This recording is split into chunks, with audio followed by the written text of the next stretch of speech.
Fala, meu povo! Estamos aqui mais um dia. Já ia falar mais uma noite. Mais uma noite, possivelmente. Vamos viver essa noite. Na verdade, pode ser dia, noite. Dia, noite, madrugada. Ninguém sabe, é um mistério. É a hora que você está assistindo. A verdade é essa. Para gravar o nosso 8º episódio, né? Oitavo episódio. Chegamos ao 8º episódio. Nós já estamos acabando Neemias, hein? Salvo engano, nós temos mais um episódio só. 3. Dado que nesse mais episódio cobriremos mais dois capítulos, né? Hoje nós vamos falar do capítulo 10 e capítulo 11. Justamente. E o tema é Renovando a Aliança. Esse é o tema tratado hoje. Tá certo? Por que você tá olhando? Você tá olhando pra minha aliança? Não. Pensei que você tava olhando pra minha aliança. Não, tô dispersa. Tô com sono, tô de férias. Ô, Giovana, quando você for casar, segue a dica. Segue a dica. Compra uma bem fininha, que é mais barato. Fica melhor. Segredos. Eu falo isso pro João. E ela incomoda menos. Então, também. eu não uso a minha porque eu tenho muita agonia. Sua eu não aliança consigo usar. do quê? Pois é. De namoro. Entendo. Tá vendo? É porque... não sei se você sabe, mas assim... Hoje você tem aliança de namoro, você tem aliança de noivado, você tem aliança de casamento, você tem... Tudo.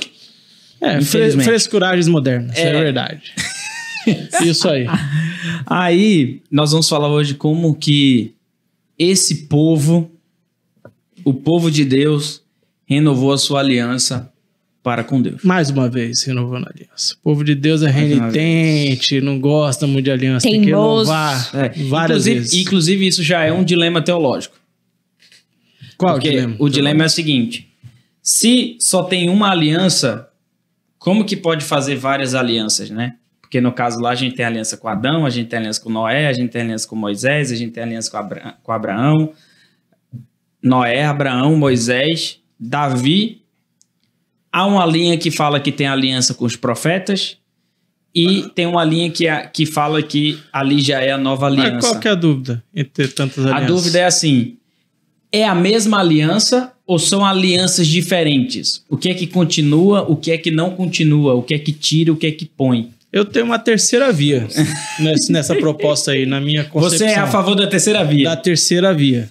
Para mim, a terceira via é o seguinte, são múltiplas alianças, elas existem independentemente, cada uma com um propósito final, né, em si, só que todas elas convergem para o mesmo propósito, que é a aliança que é se aperfeiçoar em Cristo. Então, como sempre fala que Deus é educativo, pedagógico, ele vai ali ensinando até chegar e completar a história inteira. Então, acho que comporta as duas teorias da terceira via aí, no meu... Apesar que deve ser uma briga teológica danada, né?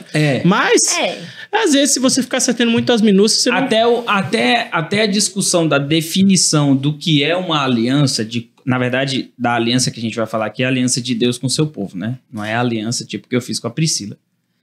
É a aliança de Deus com o seu povo. Essa aliança de Deus com o seu povo tem uma discussão até em relação à sua definição. Porque a gente trabalha, por exemplo, que a aliança é um pacto soberanamente administrado, um pacto de sangue soberanamente administrado. Aí tem gente que vai falar que não é de sangue, porque o de Adão teve sangue? Não, aparentemente não. Tá vendo? Tem gente que fala que não. Tem gente que fala que sim. E aí, porque nas outras tem. Por que na de Adão não tinha? Aí tem uma discussão de não, porque aquela lá é a aliança da criação, aí depois a aliança da redenção, que vem depois da queda, são outras discussões. Então a gente vai... Mas por que tem que fazer tanta aliança? Exatamente. Essa pergunta é boa. Porque através de cada aliança, Deus mostra um pouco de quem ele é, um pouco mais de quem ele é. Por isso que a gente fala que a revelação ela é progressiva. Deus se mostrou um pouquinho para Adão, um pouquinho maior para Noé, um pouquinho maior para Moisés, para Abraão, um pouquinho maior para Moisés, bem maior para Davi e plenamente em Cristo. Então, eu estava sendo educativo, viu? Sim. Estava sendo pedagógico. Foi revelando aos poucos. Então ele foi se revelando aos poucos até que chegasse a grande revelação que era o Filho de Deus, né? Que é o Deus, que é o Verbo que se fez carne, né? Que é o Criador que se fez humano para que a gente pudesse entendê-lo, vê-lo e conhecê-lo plenamente. Então, por isso que tem essa discussão.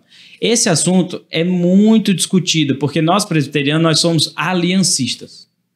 Então, para a gente, não tem diferença revelacional, vamos dizer assim, de palavra de Deus entre o Velho e o Novo Testamento. Ou melhor, o Antigo Testamento e o Novo Testamento.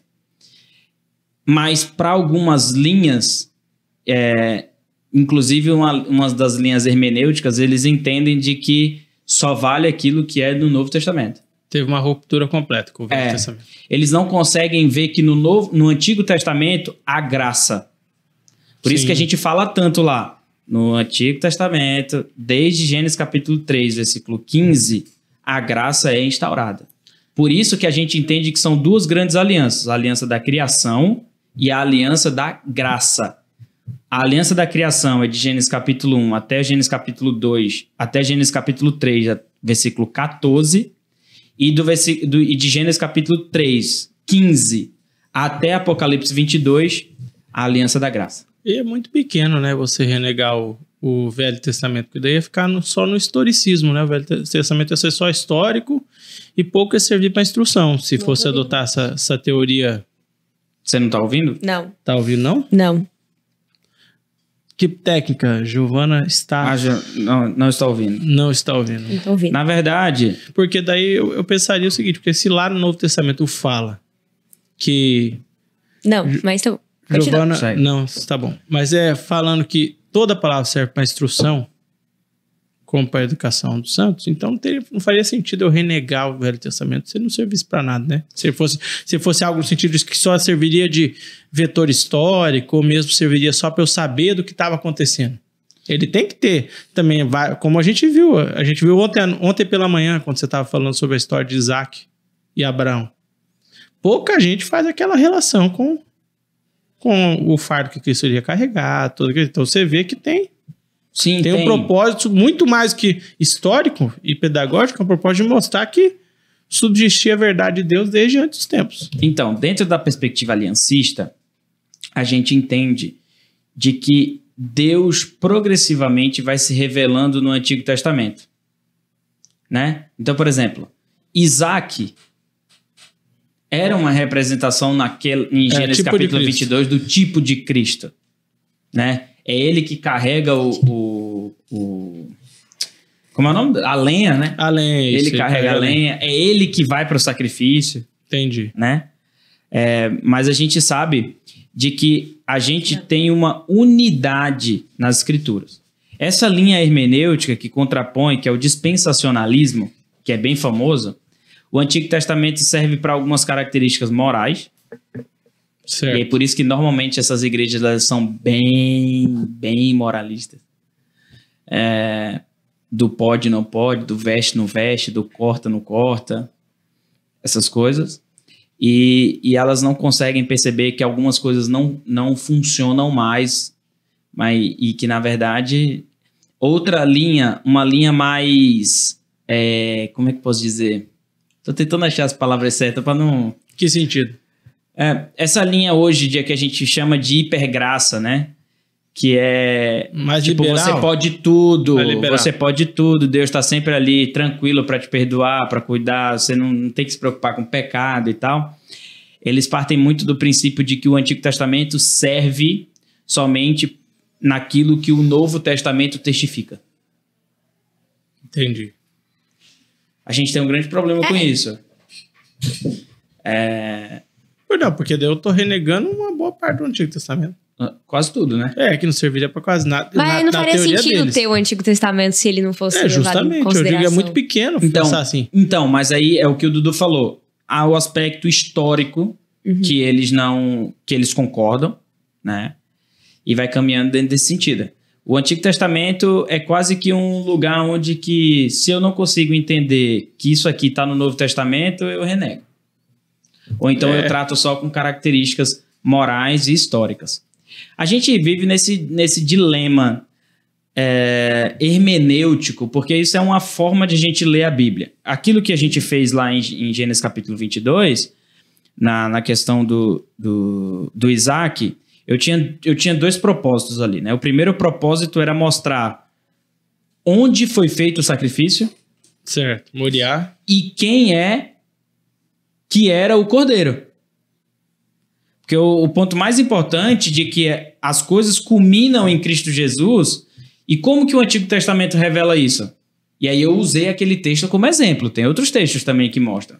Eu utilizei aquele exemplo para falar bem assim, que Jesus morreu no Monte Moriá e que Jesus era aquele cordeiro quando João Batista diz, este é o cordeiro de Deus que tira o pecado do mundo. E para mim enxergar essa questão de Cristo no Antigo Testamento traz muito mais autoridade para o Antigo Testamento que as pessoas deixam de otorgar para ele. Demais. Porque eu sempre gosto daquele texto que está lá em Coríntios que fala que Deus, antes da fundação dos tempos, conheceu os seus em Cristo Jesus. Sim. Quando ele fala isso, é muito didático, no meu ponto de vista, porque ele remete justamente à ideia de que lá no Antigo Testamento, muito antes de tudo, da fundação dos tempos, ele já estabeleceu um plano de salvação.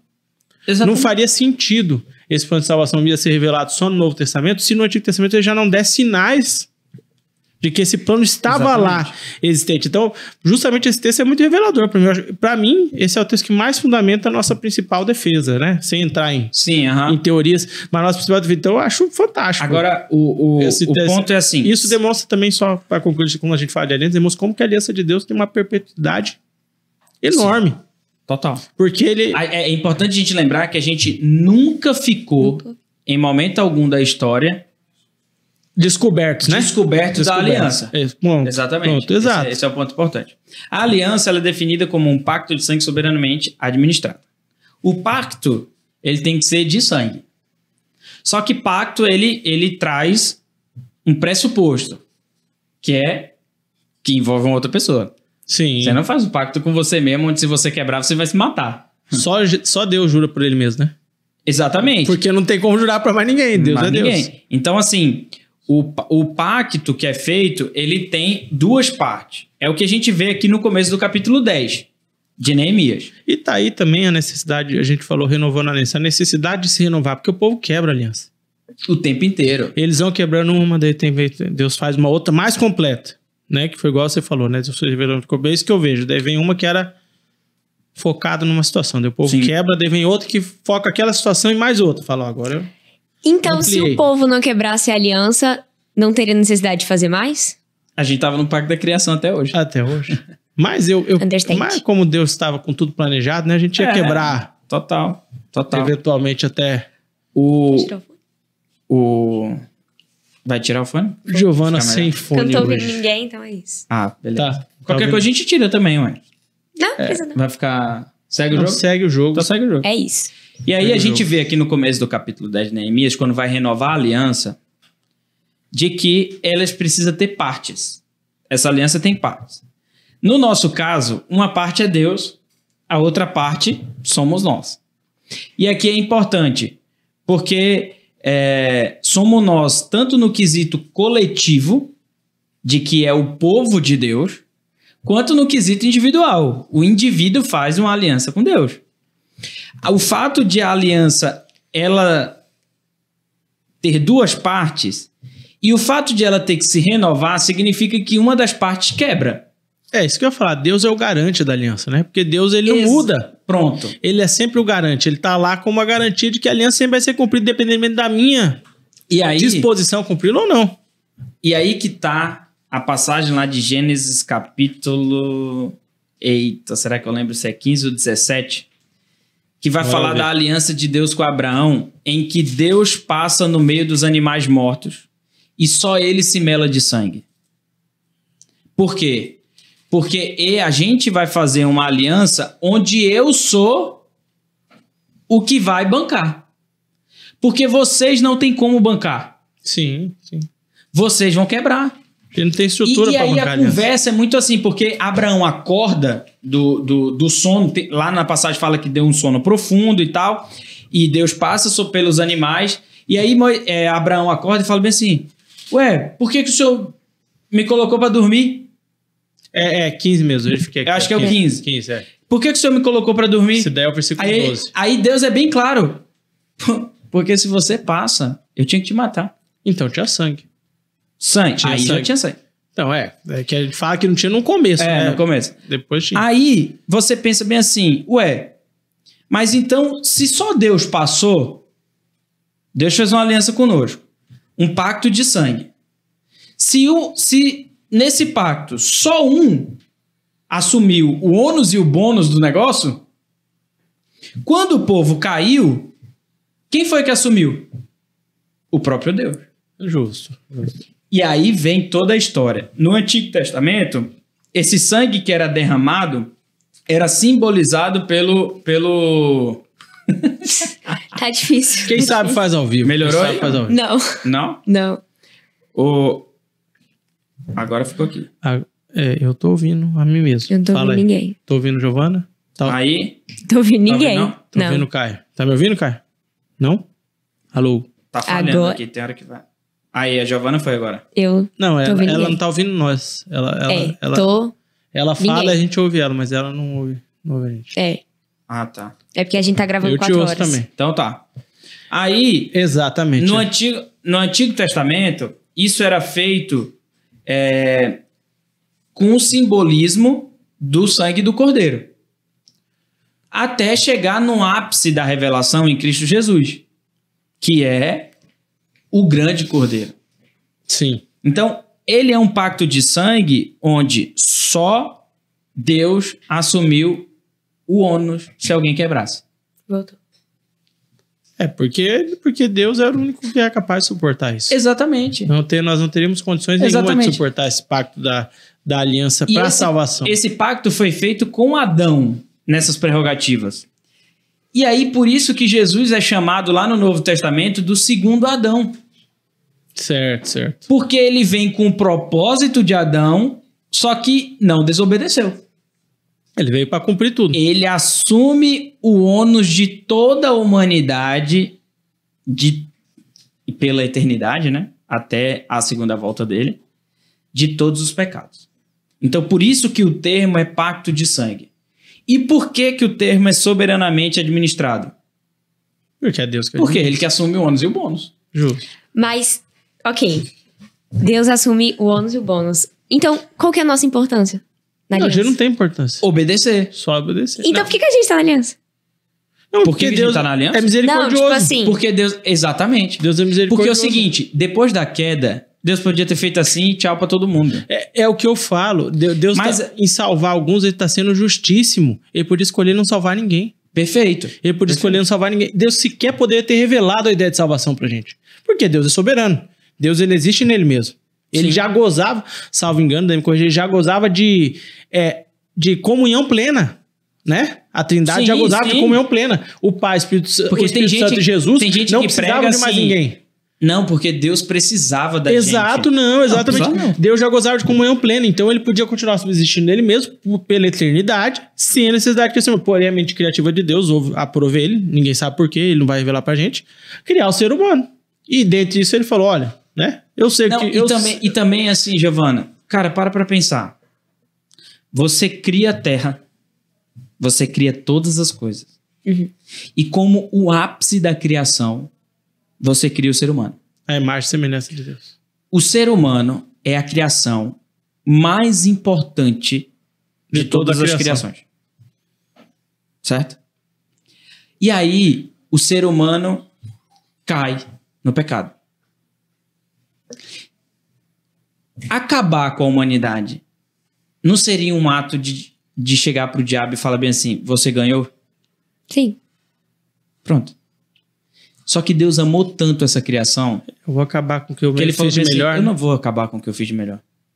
Eu vou Mesmo arrumar- eles não merecendo.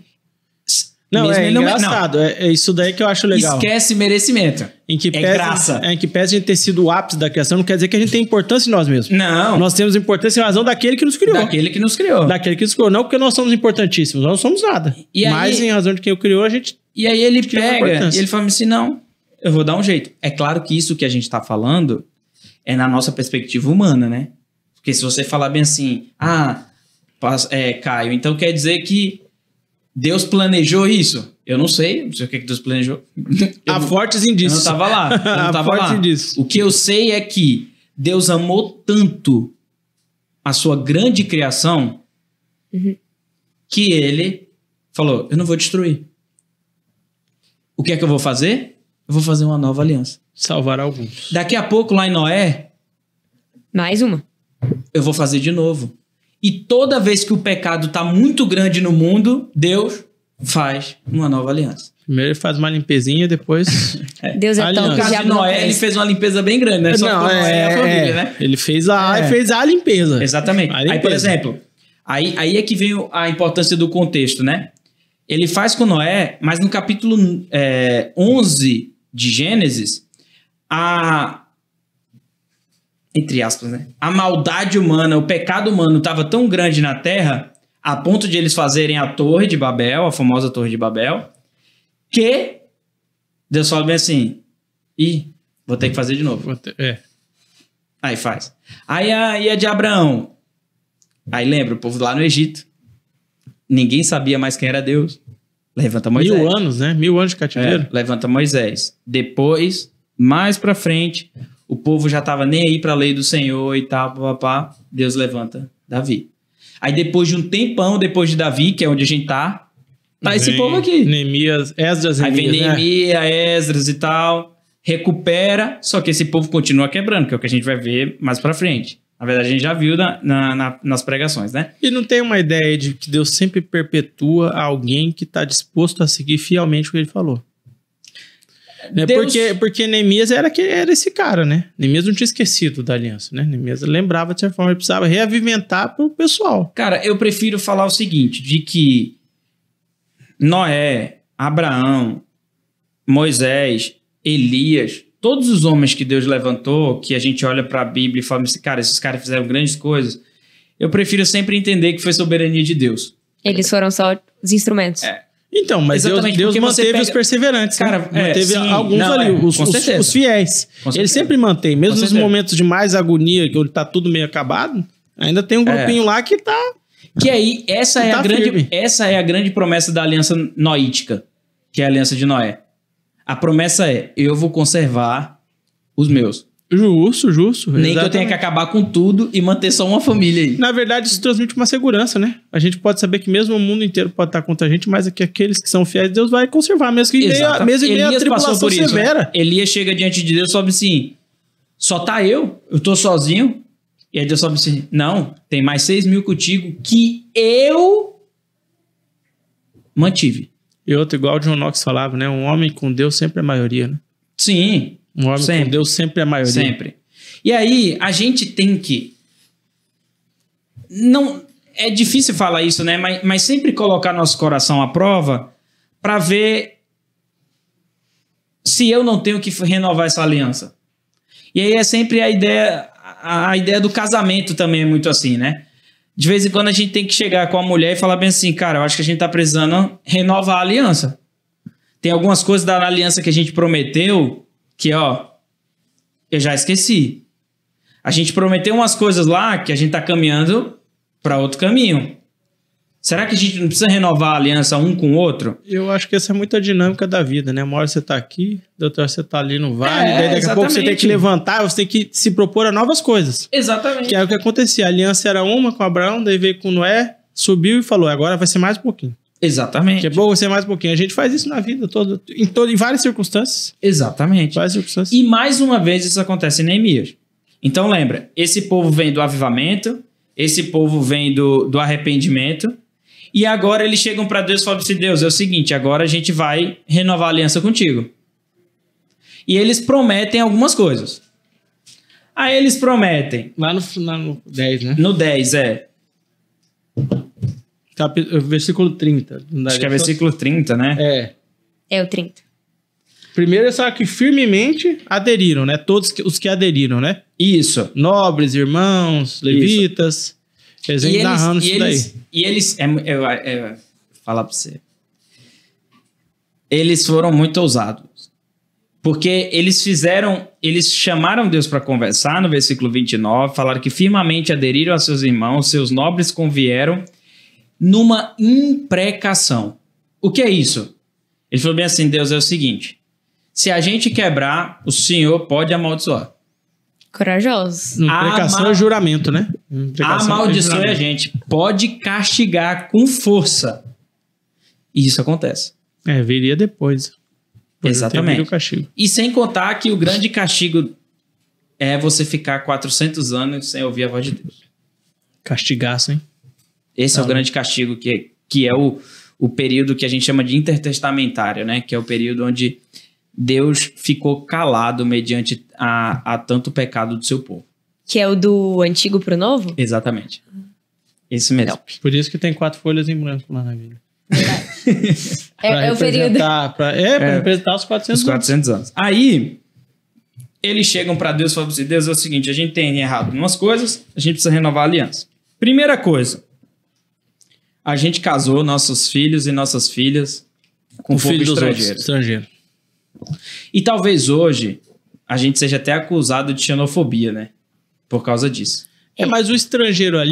Quando você falou isso na pregação, eu fiquei pensando exatamente isso. Não, mas o estrangeiro é quem não tem aliança com Deus. Não, é porque a gente tem que lembrar o seguinte, e aí é que tá, aí é que eu falo, dentro da hermenêutica aliancista, que é a nossa, a gente sabe que esses estrangeiros, hoje no século XXI, ou depois de Jesus, não é estrangeiro no sentido de países diferentes, como se assim, eu sou brasileiro, eu não posso me casar com israelense. De alienígena. Porque Né? quem é alienígena é quem está fora, né? O pessoal acha que alienígena é só quem está em outro planeta, não. Quem está em outro país é alienígena também. É alienígena. Mas é a ideia de quem é estranho. A gente deixa de ser uma linguagem física para uma linguagem espiritual. Não é para casar com as pessoas que são estranhas à fé cristã. Isso tem tanta repercussão, né? E agora, hoje, no tempo em que nós vivemos, nós passamos, entre aspas, por um tipo de xenofobia, né? Porque hoje a acusação é muito assim, então como hoje a gente tem que aceitar tudo que é diferente, que hoje a gente é obrigado a aceitar todos os diferentes. É obrigado a ver, né? Aceitar ainda não tá forçado. Mas ainda. Não tá, claro que não tá forçado, mas eu tô falando assim, se você é obrigado a de certa forma, reconhecer o diferente, podemos falar assim. A convivência com o diferente está muito difícil hoje. Sim. Essa relação. E aí a gente é acusado muito assim, então vocês só casam entre vocês? Esse termo é um termo muito pesado hoje. Porque parece que a gente tá... os outros não prestam e a gente é que presta. E aí vem aquela discussão. A gente que tem a verdade. Então vocês são dono da verdade. Século XXI, que é o período do quê? Não existe verdade absoluta. Justo. Todo mundo tem a sua verdade. A sua verdade está dentro do seu coração. Bonito, né? Coisa bonita. É exatamente isso. Pena que é contar a Bíblia. Então... Tão bonito. Então, hoje... Antigamente, eles sofriam porque, então não pode casar com estrangeiro. Hoje a gente é assim, então por que não pode casar com gente que não é crente? Eu acho que isso daí não é muito menos, não por um preconceito do cristão com o de fora, mas sim por uma necessidade de cumprir a ordenança de Deus. Também. Porque Deus fala, você tem que casar com quem demonstra, evidencia a mesma fé que você. Então, eu tô fazendo isso não para desprezar o outro.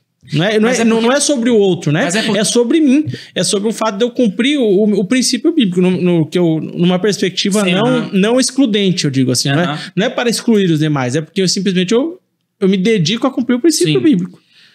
Mas é claro que a interpretação que vem de fora é justamente o que você falou. As pessoas pensam que é excludente, que você está fazendo isso em razão dela, porque você não gosta dela. Nem sempre é sobre todo mundo, né? Não. Eu costumo dizer, quando tem uma pessoa muito sentada nela mesma, você conhece Nicolau Copérnico? Da pessoa, quem é Copérnico? Ele falou que a Terra gira em torno do Sol, não de você, né? Então eu falo, tipo é mais ou menos isso, né? Nem tudo gira em torno das pessoas, mas sim em torno do que a gente acredita. Eu acredito na Bíblia, então firmemente eu decidi que vou seguir o que a Bíblia fala. Exatamente. Me caso com quem? E também não tem como, por exemplo, uma pessoa cristã vai casar com uma pessoa que não seja cristã. Tipo assim... Como é que eu posso explicar? Eu acho que não tem como. Ele até faz, só que aí a gente entra no que a gente tá falando. A gente tá falando de renovar a aliança. Quando Deus estabelece a aliança, ele fala que se você cumprir o que está aliançado é um contrato. Você vai gozar dos benefícios do contrato. Sim. E é isso que Deus fala, ó, casa com quem demonstra mesmo fé com você, que você vai ser um cara que sua casa não vai faltar o leite e o mel, a sua mulher vai ser virtuosa a tal ponto que ela vai te ajudar a construir o lar. E Deus fala isso. Ele não tá falando que não pode abençoar o outro casamento, mas ele fala que você vai se colocar numa situação de fora da aliança. Então, complicada no meu ponto de vista, né? Só pra acrescentar o que você ia falar. Sim. Não é que não pode, você até pode, mas você tá assumindo isso. Tipo assim, vai ter filhos. Como é que vai criar os filhos sendo que... Justo. Até, não só cristãos e não cristãos, mas tipo, religiões diferentes. Mas o dilema hoje é o quê, Giovana? Religião virou assunto de foro íntimo. É íntimo. Então, eles acham que esse assunto é muito interessante. Porque eles acham que a religião é um objeto que não faz parte das outras áreas da minha vida. Então eu posso trabalhar, eu posso casar, eu posso fazer tudo. Ter religiões diferentes não é impeditivo, não atrapalha as outras áreas. Quando, na verdade, nós entendemos justamente o contrário. Que a religião é a partir daí que vem todas as coisas. É a partir daí que eu vou escolher o meu trabalho, é a partir daí que eu vou me casar, é a partir daí que eu vou criar meus filhos. Que eu construo os meus relacionamentos interpessoais. Os relacionamentos com as pessoas. A minha rotina de vida, ela muda, dependendo de quem é a religião.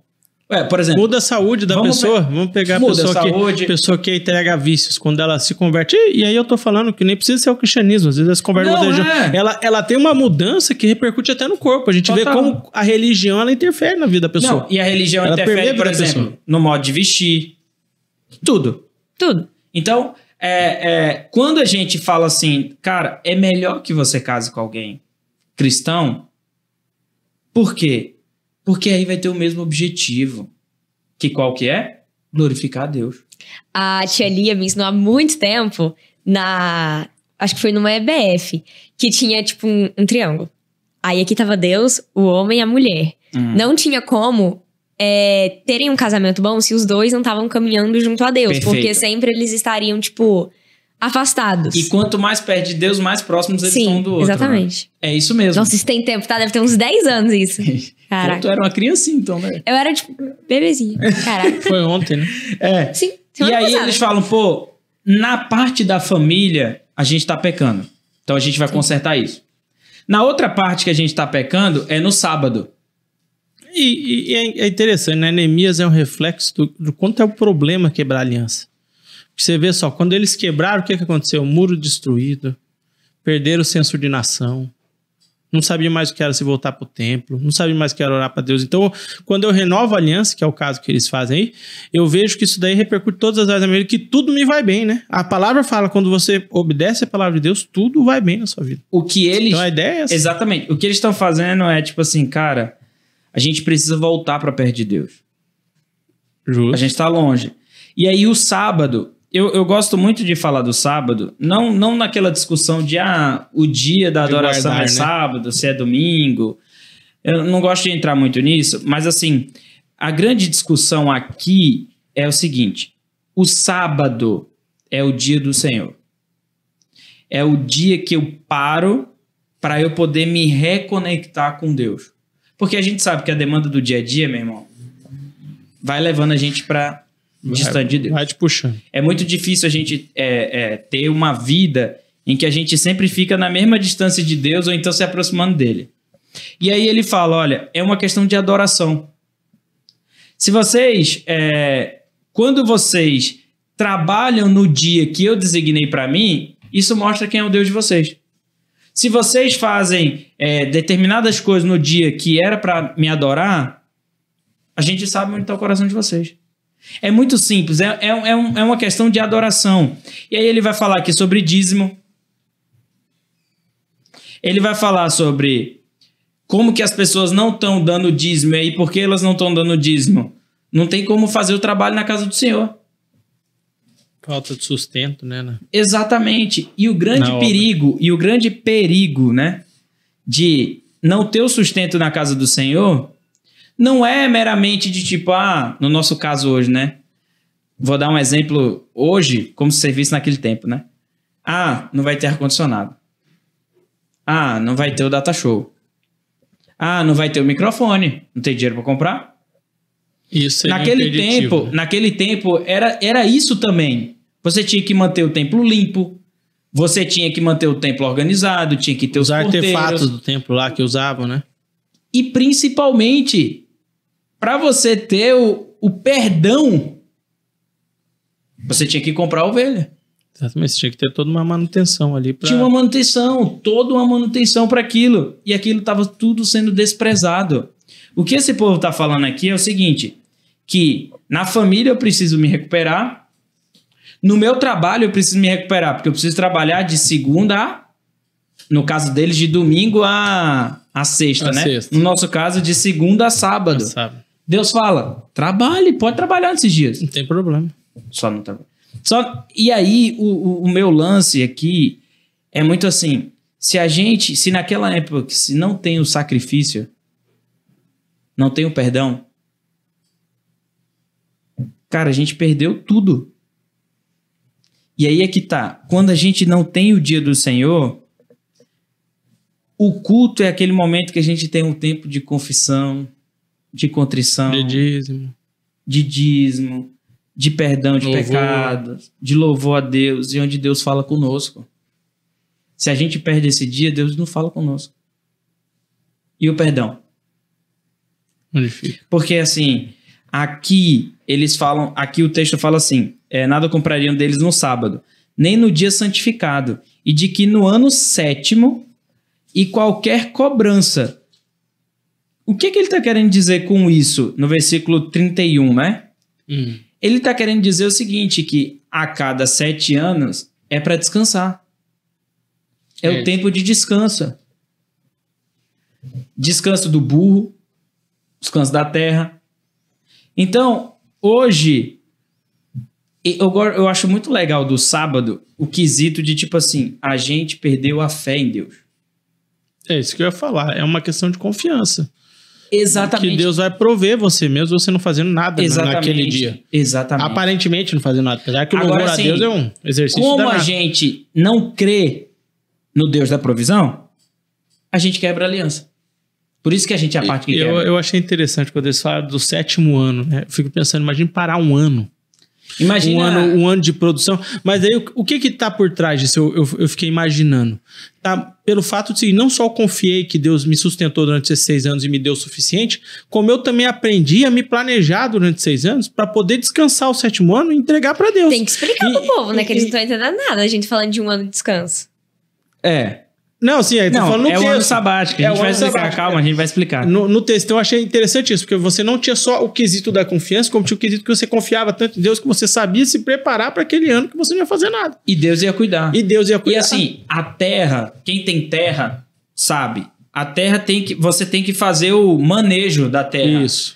Hoje, para não ficar um ano parado, os caras falam, não, esse pasto aqui fica tanto tempo parado, depois manda o boi para esse, aquele fica parado, não sei o que e tal... Naquele tempo não existia isso. Então, para que a terra voltasse a ter os nutrientes de novo, ficasse frutífera 100% de novo, tinha que parar esse ano. Só que aí, o grande ponto é o seguinte, a gente está falando de um povo que quebra a aliança. Agora, imagina se Deus tivesse quebrado. Então, a cada 7 anos, a gente tem um ano sabático, que é esse aqui, o 7º ano. Só que tinha um ano do jubileu.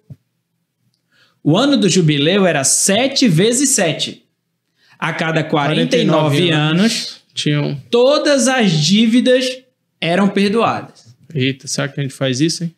Cada 49 anos a gente perdoa a dívida dos outros. No ano 48 a gente fazia dívida. Fazia dívida no ano 49, parava. Só que aí, isso também foi esquecido. Agora imagina se Deus tivesse esquecido disso. E no ano 49 ele falou assim, perdoar não.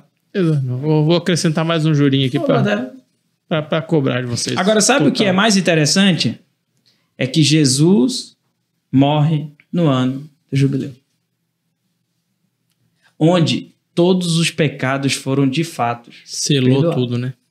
Quitou a dívida ali de uma vez por todas. Mas o que é que acontece? Graças a Deus, e somente a Ele é a parte fiel da aliança. pra falar bem assim, vocês não vão perdoar um ao outro as dívidas de vocês. Mas eu vou cumprir minha parte na aliança, tá? Que pesa a gente tem que liberar perdão também pros outros, né? Exatamente. A gente não faz. Faz nada. Não faz. Cara, assim, plenamente a gente não faz, né? A gente faz de boca às vezes. O principal motivo... não tô falando que é só esse motivo, tá? Mas qual é o principal motivo hoje pra pessoa não dar o dízimo? Vai faltar. Vai faltar, vai ter dificuldade financeira. É falta de fé. Exatamente. Que Deus falou que vai prover. Que você não precisa... Na verdade, basicamente ele tá pedindo pra você dar o dízimo. Ele fala, essa parte você não precisa. Não é isso que Deus tá falando. Você não precisa. Entrega pra mim porque você não precisa. E você não precisa por quê? Porque não é sua. E porque não vai te fazer falta. Eu tô pedindo isso daqui, me entrega, porque além de você estar demonstrando pra mim que você acredita que eu vou te suprir, não vai te fazer falta. Eu já tô te garantindo que aquela história, que aquela passagem quando Jesus tá no barco, né? Eu acho muito interessante. O que Jesus falou pros discípulos? Nós vamos chegar. Sim. E quando o barco começa a ter a tormenta, todo mundo, vamos morrer, a gente vai... E o que Jesus falou? Vou chegar. Igual Jesus tá falando, me dá esses 10% aí, que você vai sobreviver, meu amigo. E não é tipo você pagar, é você devolver. Ele é justo? Na verdade, tudo é dele. Tudo é dele. Ele só pede 10% e deixa a gente administrar mal os 90%. Agora, assim, o texto, eu acho esse texto muito interessante, porque assim, quando ele vai falar do sábado, ele vai falando da parte da provisão, ele vai falando da parte do dízimo, mas ele vai falando assim... Que horas que vocês vão entregar mesmo os primogênitos de vocês pra mim? Cara, eu não sou pai ainda, né? Nem vocês são pais. Mas hoje o sentimento é, cara, se eu não dou o dízimo, será que eu entrego meu filho e minha filha ao Senhor? Difícil, né? Tá. E é isso que eles falam, né? Eles falam bem assim, Deus, é o seguinte... A gente vai dar o dízimo, a gente vai cumprir o jubileu, a gente vai cumprir o ano 7º. Nós vamos dar as primícias e a gente vai entregar nossos filhos. Pega aí. A gente vai voltar a fazer. Eu fico pensando, se a gente cumprisse tudo isso daí, né? O que a gente não ia desfrutar? Porque, eu fico imaginando... E aí, pra mim, essa é a grande falta de fé. A gente tem uma visão tão míope da realidade...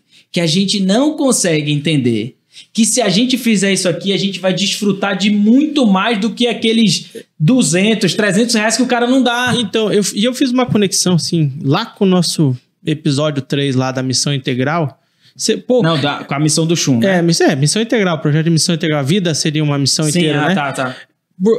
Imagine se você é detentor de uma empresa, você falasse, chegasse no ano 49, no ano de jubileu, sua empresa, você fala, vamos, levanta aí, todo mundo que tá devendo a gente, Vamos quitar. Cara, se Deus tá falando que ele vai abençoar, não seria algum... Ninguém faz. Eu sei que ninguém faz. Ué, pega um fazendeiro hoje, você acha que ele para um ano? Não para. Você pega um cara, por exemplo... Cara, pastor. Tá? Hoje por causa dos problemas emocionais e tal, o que tem crescido de pastor com depressão e burnout, assim, tá loucura. E tem vários pastores que estão tirando ano sabático. Cara, a maioria dos pastores, o sonho da vida deles é tirar um ano sabático. Mas não tira por quê? Porque tem muita coisa pra fazer. Vai vir... Não é, Dudu, a preocupação do pessoal não é se tem muita coisa pra fazer, não. A preocupação é, eu vou me sustentar como? O povo de Deus sempre foi moldado pela falta de fé. Por exemplo, no Egito. Obrigada. No Egito, falta de fé. Deus não vai prover a gente. Estamos no deserto. Depois, no ano do jubileu, no ano sabático, eu ficar um ano sem trabalhar. Como é que eu vou me sustentar? E agora com o dízimo. E eu penso, como seria espetacular se a gente vivesse tudo isso daí. O que será que Deus poderia fazer, não é verdade? Na verdade, Deus... Não é que Deus precisa nos desafiar, mas Ele, de certa forma, está nos desafiando, né? Viva isso daqui, que eu vou... E é o que quando a gente fala de garante, é interessante, né? A figura do garante. O garante é justamente que assegura o cumprimento do contrato. Eu acho que no direito é o fiador que chama. É o fiador. Então, se Deus está falando, olha tudo que eu já fiz, né? Eu criei tudo, eu dou a vida eterna para vocês. É claro que eu vou garantir o sustento de vocês. Eu sou fiador. Eu sou fiador. Então, só confia. Mas é um trabalho dificílimo, E aí né? volta lá pra Gênesis 15. É difícil da gente fazer isso. Aí volta lá pra Gênesis 15. Quem passou? Deus. Então pronto. Ele já falou, né? Só que aí, Dudu, pra gente caminhar aí, porque senão o tempo já tá rodando ali, já vi que... Hoje é um episódio de 1h30, né? Segundo eu fiquei sabendo, é um episódio de 1h30. Cara, aí vem o grande desafio que Deus coloca. Ah, vocês vão renovar a aliança. Vocês vão fazer tudo isso aí? Vamos. Então tá bom. Tem um desafio pra vocês. Vamos morar em Jerusalém? Vamos, tá preparado, né, agora? Jerusalém tá preparado. Vocês não são os fera da aliança? Vocês não renovaram a aliança? Vamos voltar pra Jerusalém. Então vamos lá. Os malefícios de morar em Jerusalém. Cidade só tinha feito o muro, tá? Só tava o templo e o muro pronto. E as casinhas tá meio... As casinhas mal derrubadas. meio mal lambada. Casinha derrubada. A cidade, menos de 10% da população de Jerusalém, dos israelitas, morava em Jerusalém. Morava fora. Não tinha comércio. Deu aqui que eu tô me exercitando. Hein? Não, ixi, é emoção. Teu coração palpitou aí. Aí você começa a perceber o seguinte, trazendo para nossa realidade. Ah, pastor, vai lá pra... Sei lá, nem sei uma cidade... Que não tenha nada? Que... Nossa, é difícil falar uma cidade que não tenha nada. Nossa, eu ia falar, mas... Eu não quis nem falar. Eu pensei em várias aqui, mas não quis falar. Tá, imagine uma cidade que não tenha nada. Uma cidade que não tenha nada. Aí o cara chega pra mim e fala assim, cara, lá tem médico? Não. Não. Tem hospital? Não. Pô, beleza. Tem rodízio de pizza? Não. Não. Triste, hein? Aí você começa... Tudo que tem. A internet lá é boa? Não. Também não é.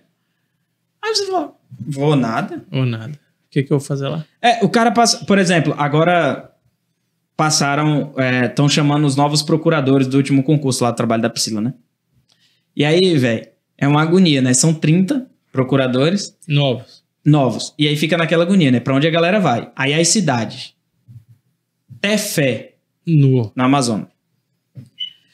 Tem que ter fé mesmo. Tem que ter fé. Tabatinga no Amazonas. Tabatinga é a cidade da Tríplice Coroa lá. Salvo engano, né? Da Tríplice Fronteira. Brasil, Peru e Colômbia. É o lugar onde mais tem produção de droga no mundo. Tabatinga. O cara... Cruzeiro do Sul. Aí o cara ganha 30 conto. O cara ganha 30 conto, mas tem que morar lá.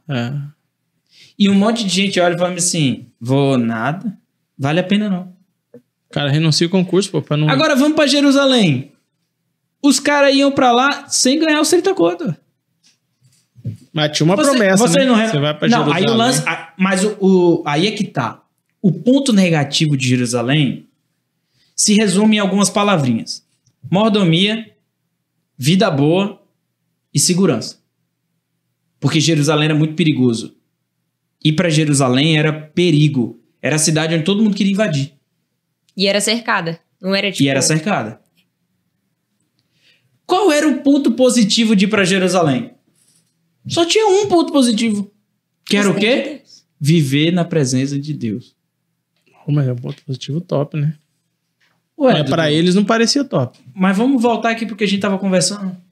Não, eles estavam quebrando a aliança. A aliança estava quebrada faz tempo. A gente faz isso o tempo todo. Sim. O tempo todo a gente faz isso. A gente troca essas 3 coisinhas. Segurança, dinheiro troca a coisa principal por segurança, mordomia. Pela presença de Deus. Quando a gente não entende que quando a gente tá na presença de Deus, todo... Vai vir isso daqui aí tudo, vem, né? Não, aí vem o texto lá de Mateus.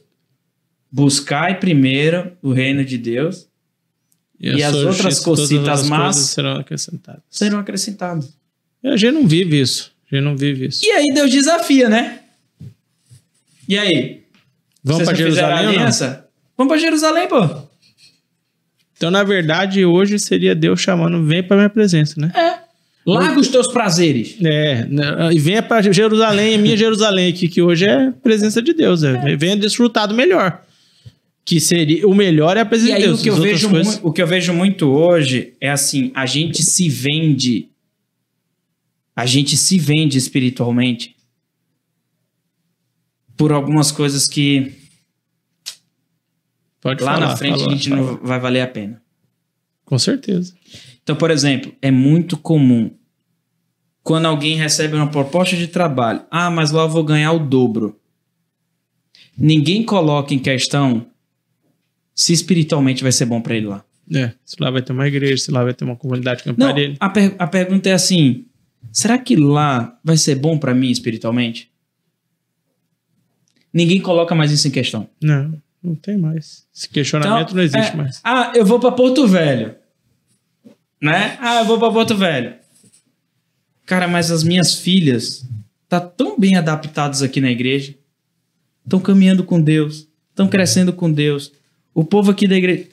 O que eu vou fazer? Isso é irrelevante, né? Se eu vou ganhar mais... que eu vou assumir essa aposta de ir pra Porto Velho se aqui tá tão bom diante de Deus? E aqui não é bom se eu tô numa casa boa, se o salário triplica, quadriplica. Não interessa.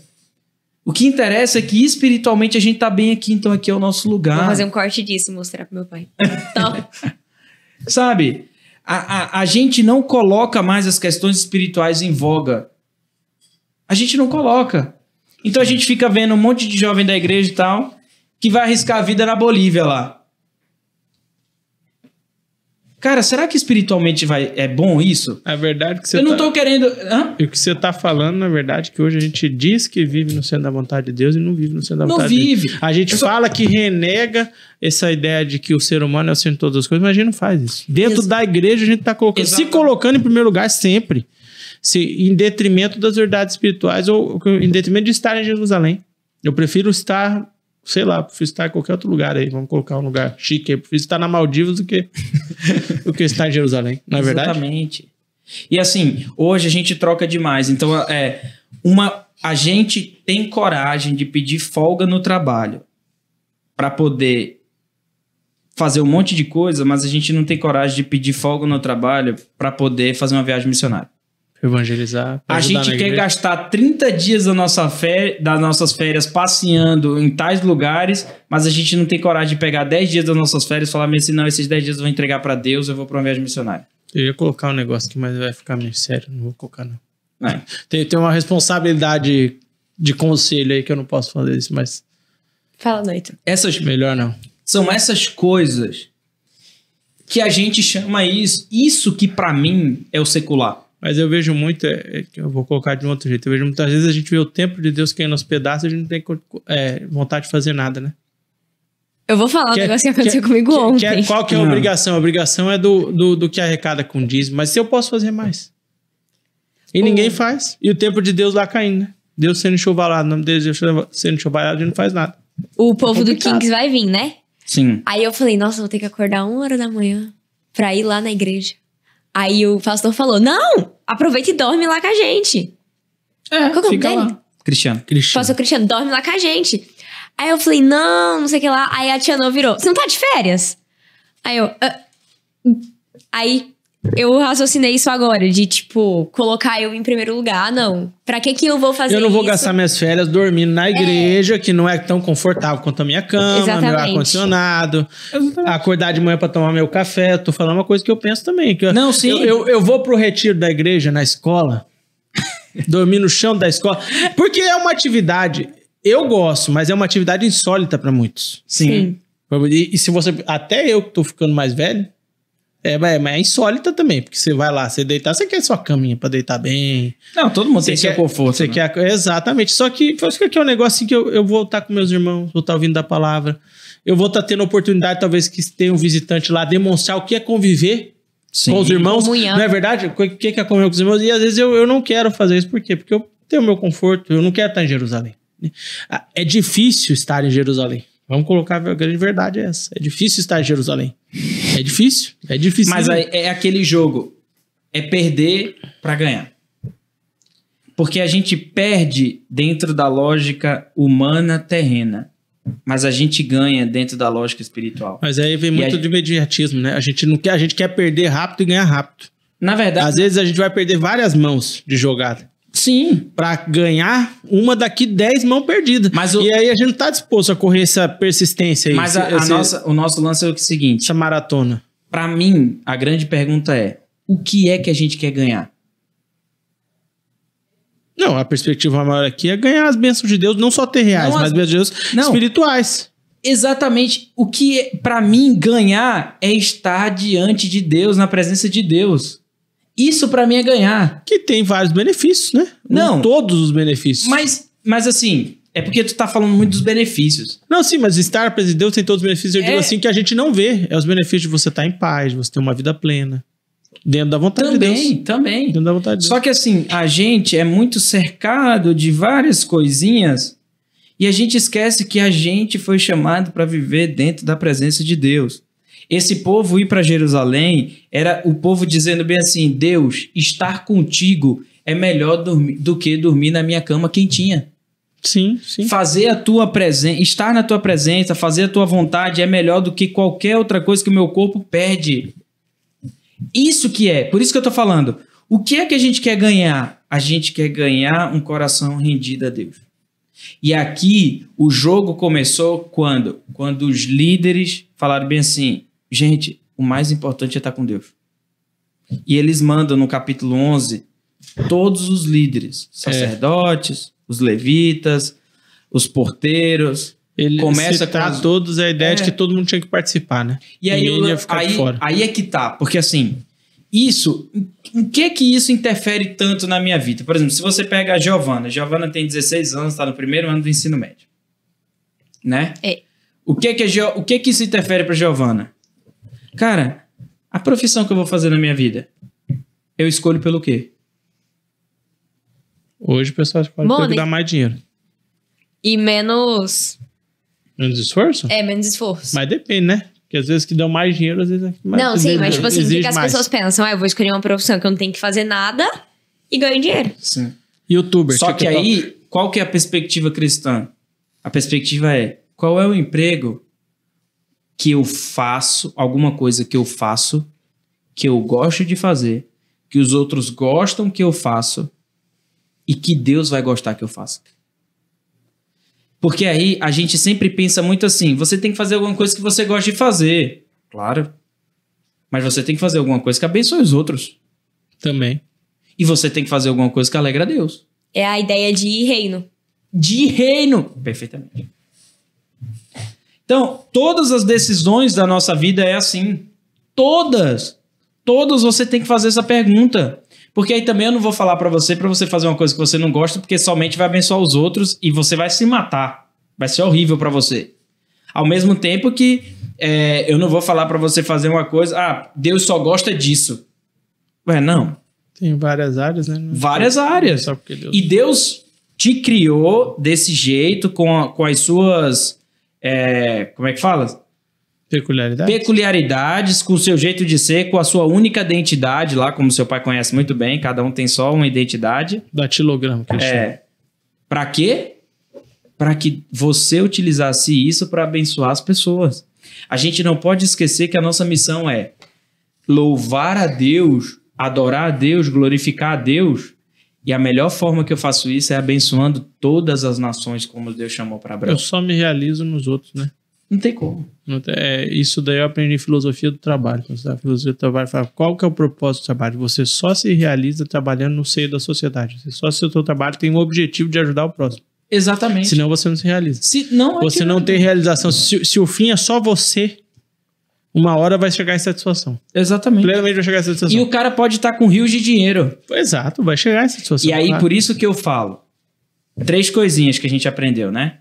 Sábado... É o STF da Edmilson. Sábado, trabalho e família. O sábado, o dia do Senhor. Lembrar nosso coração que Deus é provedor. Descansar. Trabalho. Trabalhe. Mas trabalhar o quê? Se sentir produtivo para a sociedade. Ser bênção. Ser bênção. E a família?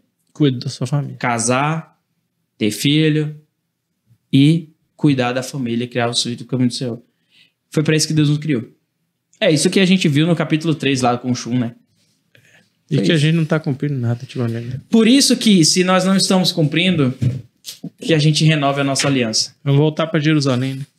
Vamos voltar para Jerusalém. Jerusalém, a mananciais de... Amém? Amém. Vamos para cima do Jerusalém. laço? Jerusalém, meus irmãos, não é igreja, tá? É. A igreja faz parte de Jerusalém. Dentro de Jerusalém tinha um templo.